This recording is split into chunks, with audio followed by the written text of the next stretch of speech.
So the Produce Marketing Association is a global association, and we have about 3,000 members, all the way from inputs into what you put in the ground to consumer stomachs. So we work across the whole supply chain, and so it's really important for us to be here to look at all the technology that's coming forward that would be able to help our grower member base.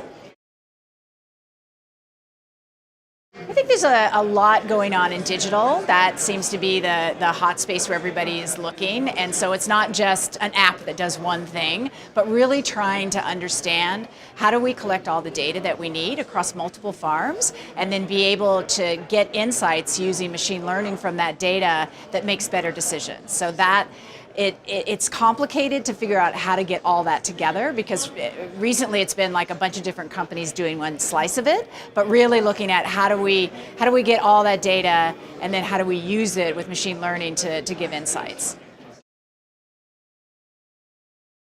So I've done a lot of work in plant genetics in my past jobs, and I think the whole area of gene editing is really super exciting, and I'm hoping to see investment and work going into gene editing, but there's issues with consumer acceptance. Regulatory is not a problem in the US, but in Europe it's an issue, so a lot of companies just aren't willing to invest in it yet until we get rid of some of these hurdles, but I think it can make a huge difference in the crops that we grow and eat.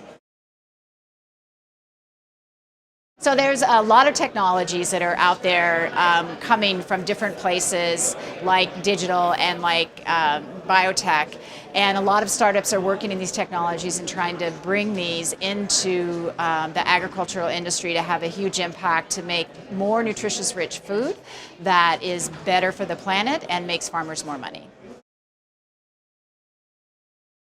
So one of the big challenges that I see is just a lot of the startups in the technology, they aren't typical venture like VC type of companies. When they're companies, VCs they want some sort of exit and they want to get their return on their money for 3 to 5 years. And a lot of things in ag, especially what has to do with biology, it just takes longer than that, because you only have 1 year, you get one crop cycle 1 year, and it's just not enough time to really prove something out in 3 to 5 years. And so I think one of the biggest issues I see is who pays for this? Like, how do we really, like robots, we need robots to do harvesting in the field.